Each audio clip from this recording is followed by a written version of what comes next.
um movimento para restabelecer o significado original do budismo. Conforme vimos, o rompimento entre os grupos Theravada e Mahasangika ocorreu não só por motivo de divergência no tocante a regras e disciplina, mas também porque o primeiro se transformara em corpo isolado, com ênfase total na vida monástica. Segundo Teruhiro Watanabe e outros estudiosos, os grupos religiosos ligados à linha Theravada destacavam a vida monástica e a retirada da vida comum e adotavam pontos de vista elitistas e dominados pela tradição. Os monges da linha Mahasangika, por outro lado, frisavam a importância do trabalho entre a massa, mesmo que isso pudesse implicar o sacrifício das oportunidades do indivíduo de alcançar a iluminação. Ao longo do tempo, esta última orientação levou ao nascimento do grande movimento conhecido como Budismo Mahayana. Embora indicações do que estava por vir já despontassem nas direções em que se moviam os monges do grupo Mahasangika. E foi essa diferença básica de orientação que levou ao rompimento entre os dois grupos, e não a disputa bastante superficial sobre a interpretação dos 10 preceitos. As escrituras mahayanas condenam vigorosamente os chamados Shomon ou Shravaka, indivíduos que se esforçam para atingir o estágio de Arhat, e os Engaku ou Pratyeka Budas, aqueles que buscam apenas sua própria iluminação. Dirigindo-se essas censuras, presumivelmente, ao isolamento e retirada do mundo que caracterizavam os monges do grupo Theravada. Nesses grupos monásticos, era a extensão do tempo em que o indivíduo fora monge, ou o número de sutras e preceitos que podia citar de memória, que determinavam se ele merecia o título de Arhat ou santo.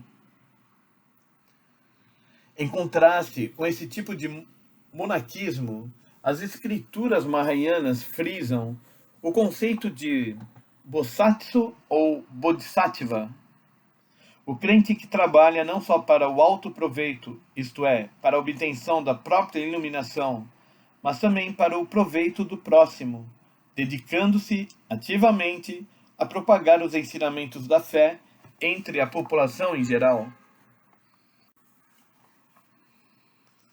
A evidência indica que os monges da linha Theravada, à época que estamos discutindo, haviam se tornado extremamente conservadores.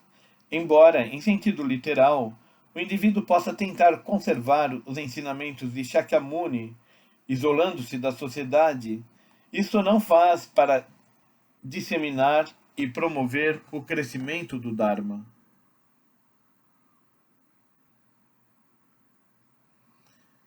A evidência indica que os monges da linha Theravada, à época que estamos discutindo, haviam se tornado extremamente conservadores. Embora, em sentido literal, o indivíduo possa tentar conservar os ensinamentos de Shakyamuni, isolando-se da sociedade, isto nada faz para disseminar e promover o crescimento do Dharma. A religião que se isola dessa maneira, como logo depois chega a um impasse, e, na verdade, o próprio Dharma não pode continuar a existir entre homens que tentam se abstrair das dores, sofrimentos e limitações morais de seus semelhantes e persistentemente ignorá-los. Por isso mesmo, era natural que os monges do grupo Mahasangika, que contavam com amplo apoio popular, se apresentassem com novas propostas, num esforço para romper o impasse. É bom lembrar que o próprio Shakyamuni não passou todo o seu tempo pregando apenas aos monges. Embora obrigado todos os anos a entrar em reclusão durante a estação chuvosa, passou a maior parte de sua vida trabalhando para disseminar seus ensinamentos entre o povo em geral, de modo que todos os homens pudessem alcançar a iluminação. Se sua pregação fosse destinada exclusivamente aos membros da ordem monástica, o budismo jamais se teria transformado numa grande religião mundial.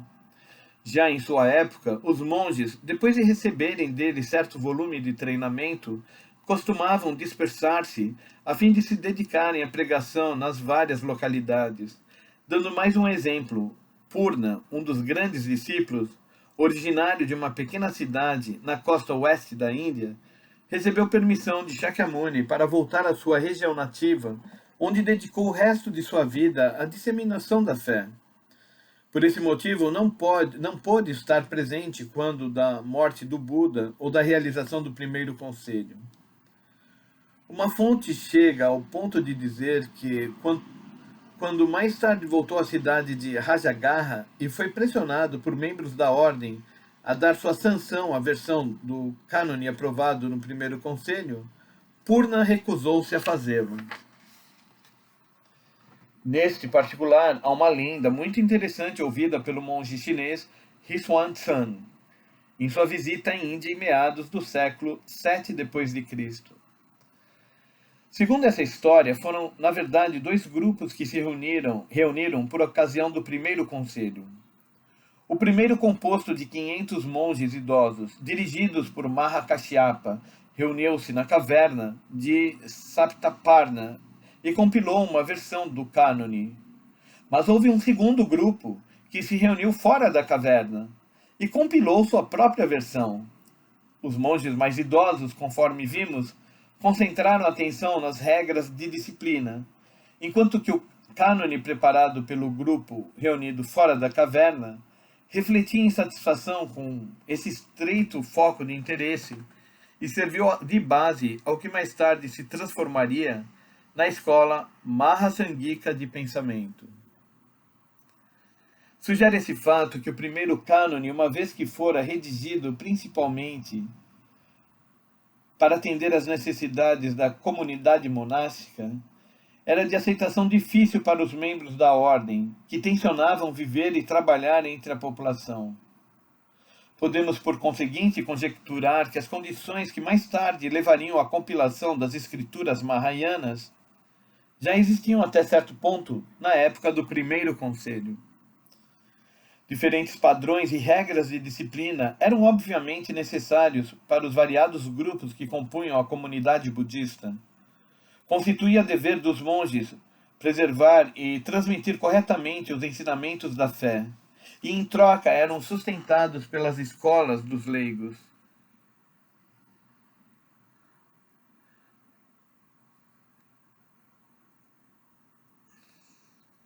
Nada mais natural, portanto, que os crentes leigos esperassem que os monges observassem estritas regras de disciplina e dedicassem todas as suas energias à prática religiosa.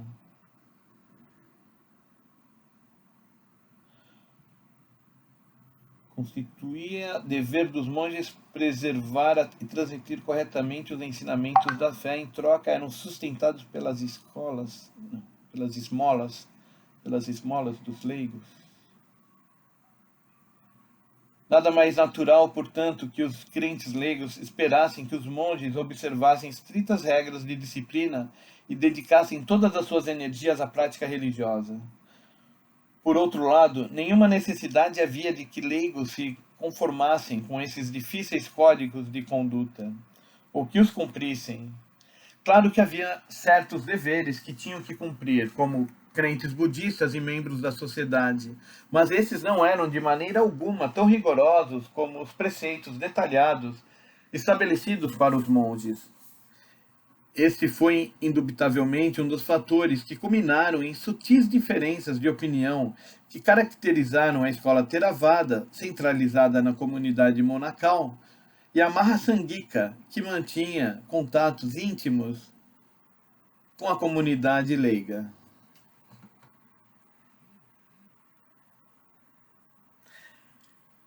Diferiam também um pouco entre monges e leigos, não só as regras de disciplina a serem observadas, mas também a maneira como eram entendidos os ensinamentos do Buda.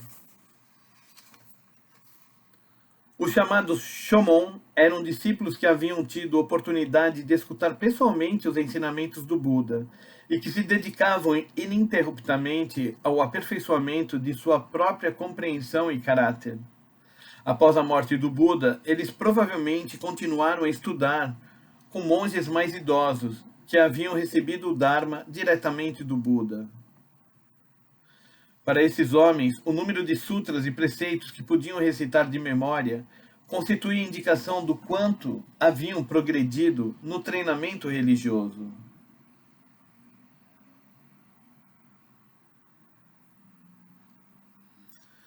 Para o crente leigo comum, uma simples frase ou palavra do Buda podia constituir o meio de salvação. Ainda durante a vida de Shakyamuni, deve ter havido numerosos leigos que nunca dele receberam diretamente instrução, mas que apesar disso transformaram-lhe os ensinamentos que lhes foram transmitidos por outros em seu único apoio na vida.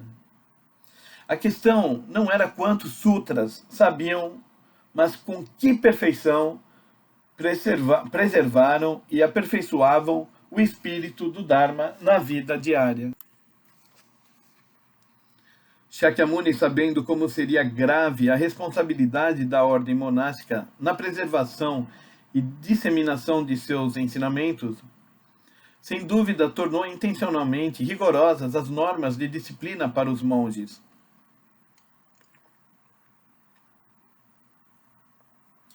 Mas, nos anos que se seguiram à sua morte, parece que se perdeu de vista o fato de que as regras eram meramente um meio de assegurar a saúde da ordem, e não um fim em si. Em vez de procurarem as massas para disseminar a mensagem do budismo, os monges retiraram-se da sociedade e concentraram-se inteiramente em sua própria iluminação e prática religiosa. E foi essa infeliz situação que deu origem ao surgimento do movimento Mahasanghika.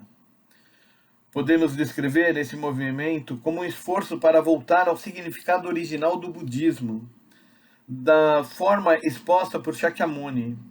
Como frisei antes, o rompimento entre o grupo Theravada e o Mahasanghika não deve ser interpretado em termos de uma luta entre a ortodoxia e a heterodoxia. No budismo, todos os movimentos de reforma tiveram como ponto inicial esse espírito de luta para voltar aos fundamentos da fé. Esses movimentos começaram como uma pequena minoria na religião em geral, mas quando tiveram êxito em suas tentativas de restabelecer os princípios fundamentais da doutrina, ganharam forças com o passar do tempo, até se transformarem em maioria. O destino do budismo depende da capacidade de voltar a captar esses fundamentos e aplicá-los corretamente na prática. Qual o objetivo de Shakyamuni ao dedicar 50 anos de vida à pregação do Dharma?